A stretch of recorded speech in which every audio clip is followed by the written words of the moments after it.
Hey everyone, today I'm back with another tutorial talking about how to cut audio in a multi-track workflow on Adobe Audition.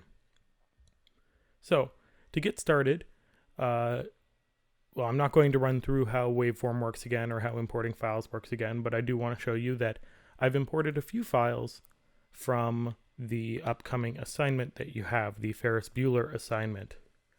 You can see that I've loaded in my monologue, I've loaded in Sieg Sieg Sputnik, which is the music track, and I've loaded in a couple of various sound effects.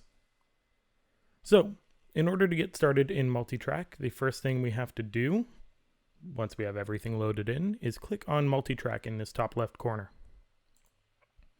Once we do, we're given a dialog box where we're going to name our multitrack and choose a location for it, as well as a couple of settings. So I'm just going to call this test, and we'll assume, in my case, wherever I've placed it is a good enough place. You'll want to place it probably on an SD card or a flash drive or a hard drive of your own, rather than saving on the school computers. Beyond where you're saving and what you've called your assignment, you're also going to look down toward your sample rate and your bit depth. You want to make sure those, for our purposes, are set to 44/100 hertz and 32 bits. This essentially refers to the quality of the audio that you're going to be editing. So once that's all in order, you're just going to press OK. And you're greeted with the multi-track interface.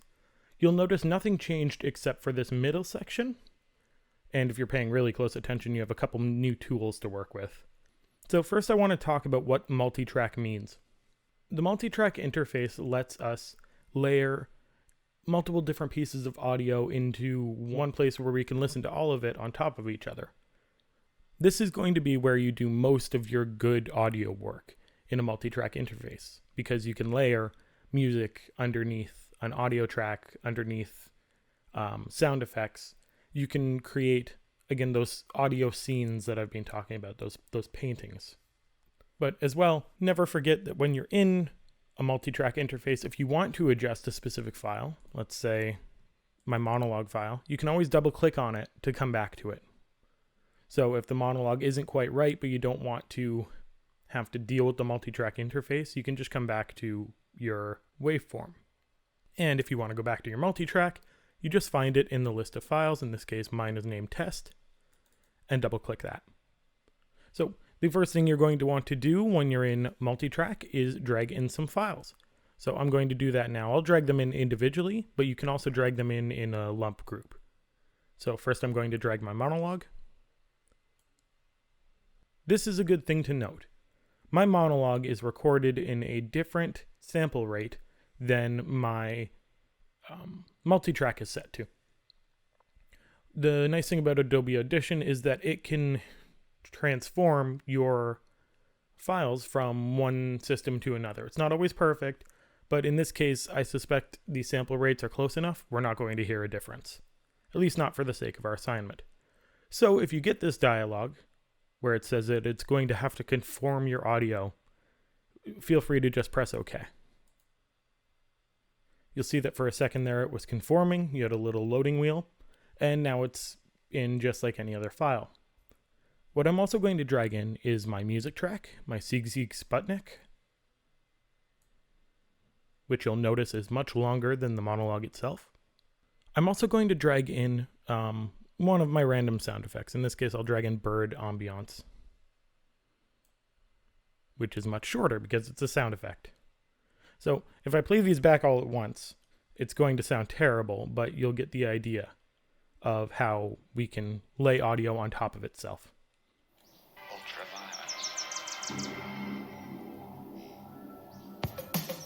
They bought it. Incredible. One of the worst performances of my career, and they never... Actually didn't sound all that bad. So the thing is, when we're editing the monologue up here, which in order to select, you just need to click on it once. If we're editing the monologue and don't want to have to deal with, let's say, the bird sound effect coming in, we have the option to mute or solo specific tracks. So if we just want to edit or listen to the monologue, we can click this little S button here, which will solo it. So when I play it back, Audit. Incredible. One of the worst performances of my career, and you'll notice nothing else is playing underneath. But if we only want to mute something, we can also, for example with the birds, just click the M button. When we do that, when we play back, I never doubted it for a second. everything plays except the birds. The other things to keep in mind. Much like in waveform where we can adjust the audio of something, we can do the exact same here, and there's a few ways to do it. Let's say we want our entire track to be a little bit louder or a little bit quieter. So let's take Sieg Sieg Sputnik for an example. If we feel that it's playing back too loud, One of the worst performances of my career, and which it is, it's peaking at -3, we can go over here to this dial and bring it down a bit. We can either drag the dial or we can click on the number and type in a number. So if I'm finding it's at -3, I'll bring it down another 3 decibels. And if I solo the track, it's now peaking at between -6 and -9. So when we do this, we adjust the entire volume of the track, but we also don't permanently affect the original audio. If I go back and click on Sieg Sieg Sputnik over here, nothing will be different. All we're doing is adjusting the multitrack layer. The other thing we can do, if we felt so inclined, is we can throw something to just the left side or just the right side of our ears, or our headphones. In your average piece, you're not going to do this, but we can often do this with certain sound effects. It can be used stylistically. It's also used very, very often in music. Unfortunately, we're not cutting too much music. So what I'm going to do, just for sake of example, is move the monologue into one side or the other. In this case, it should be the right side. So I did that by clicking and dragging on that wheel. And now when I play back, career, and I never doubted it for a second. How could I possibly be expected to go to school? you'll notice that when I'm playing back, the little levels meter here for this specific track is only playing on one side. And of course, listening back to it, you only hear it on one side. So I'm going to reset that to 0. And I'm actually going to leave the music track slightly quieter for our sake. The only other thing I want to make sure you have turned on when we're editing is this little magnet up here. I think by default it is on with the program, but if for some reason that magnet is white and not blue, be sure to click on it. What that does is when we're making cuts and we chop up our audio into little pieces, it makes sure that before anything overlaps or anything is too fluid, all the ends of pieces snap together. It's called snapping. This can be really, really useful when editing. It's much easier to have it turned on and turn it off when you don't need it than it is to have it turned off and only turned on when you do need it. Because more often than not, it's useful. The only other thing I'm going to do before we start cutting is I am going to mute our bird track because I'm finding it quite distracting. So I talked about how there are multiple ways to adjust audio on a track, and I'm going to show you how I do that now. So what I'm going to do is zoom in on our files by dragging on this sidebar here. If I click on the bottom, I get this little magnifying glass, and when I pull up, I zoom in on our files. So right now I'm just focusing on our monologue and our music tracks. In the case of our music, it's all pretty consistent. I might want to bring it up or down under the monologue, but right now I'm going to leave it, and I'm going to solo our monologue track. Now, I'm also going to press our plus key, so I zoom in on the audio. There we go. So when I play this back, How could I possibly be expected to go to school on a day like this? you'll see that the audio itself is not all that consistent, and most audio isn't. You'll find that when people are recording, they start with a really strong volume and then slowly fade out as they talk more and more without a breath, as I think I just did. So what I can do, rather than in waveform where I would highlight a selection of audio and adjust it specifically and permanently. What I can do is adjust this yellow line here, which is our volume. By clicking on it, you'll see that I'm creating these little blue dots.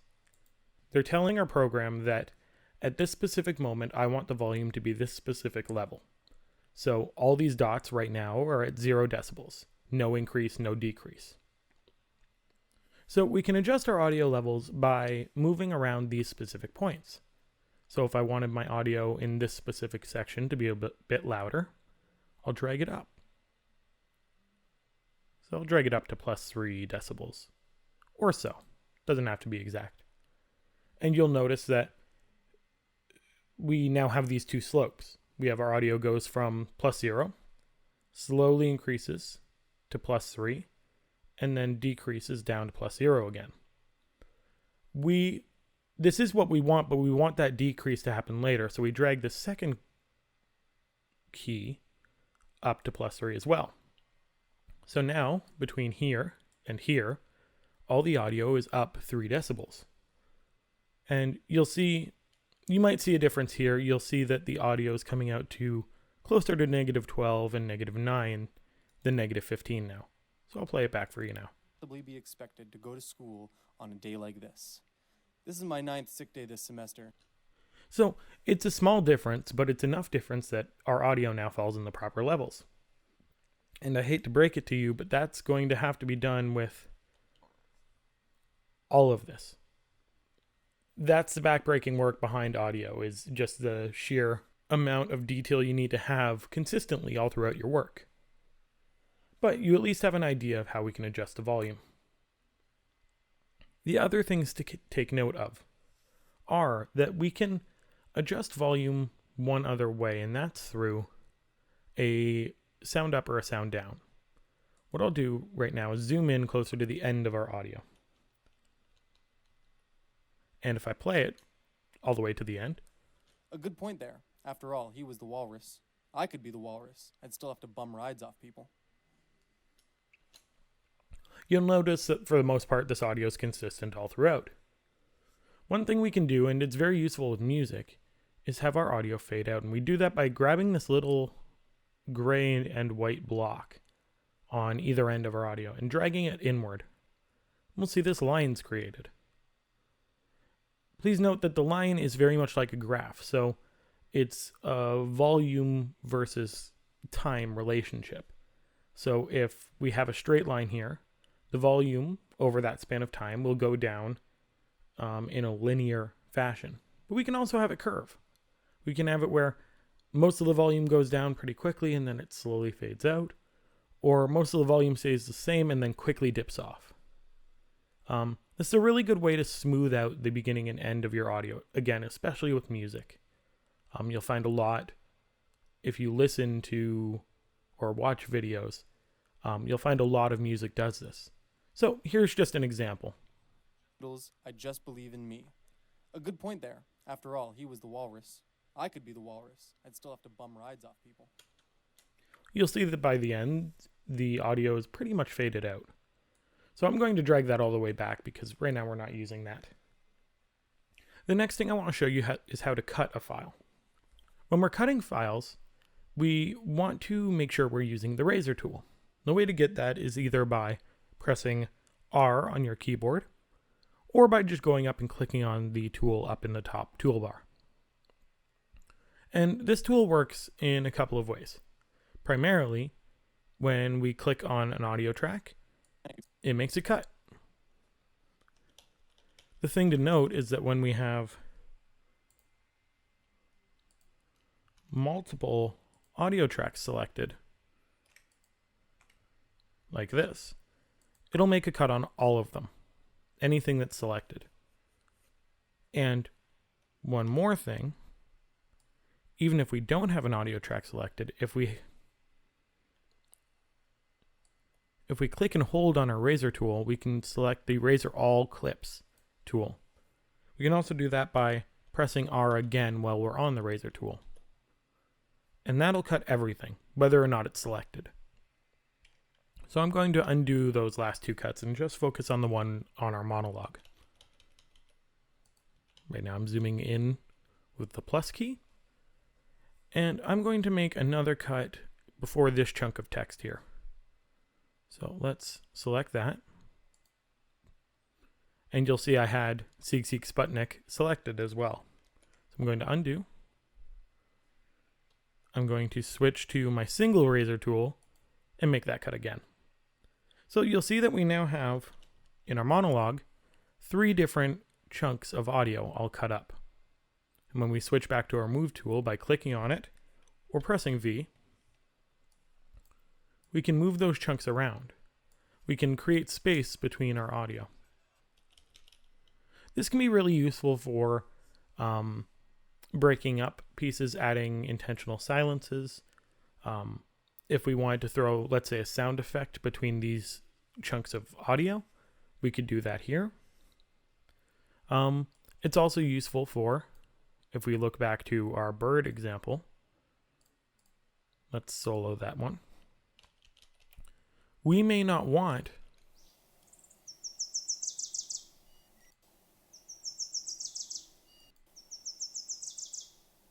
We may not want 5 full chirps of birds in our audio as our sound effect. We may only want 1. So we can use the razor tool to just isolate the one we want. And then by selecting the other ones and hitting delete, we can get rid of them. And like I've said, multitrack is not permanently damaging. It's not destructive is what it's called. So if we move to the end of a clip or a cut, we can actually drag out the original audio again, or even shorten the clip that we have. So if I wanted 2 chirps, I could do that. Right now I'll stick with 1. The other thing to take note is that we can crossfade our audio. In this case, it's not super useful unless maybe we were crossfading 2 sound effects together. But to show you for sake of example, I'm going to focus on our music again for a second. I'm going to make a cut in it. Again, this cut is random. I have no idea what this will sound like. But I can crossfade my music track. And you'll see that we have these 2 yellow lines again, much like when we fade in or fade out our audio. This shows that as this track decreases, the other is increasing. So the audio fades across itself. It's called a crossfade. I'll play that back. No promises it sounds any good.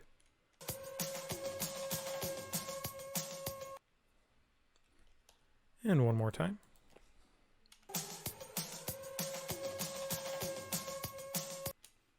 So you'll hear in the case of this music, the beat of the music doesn't quite sync up.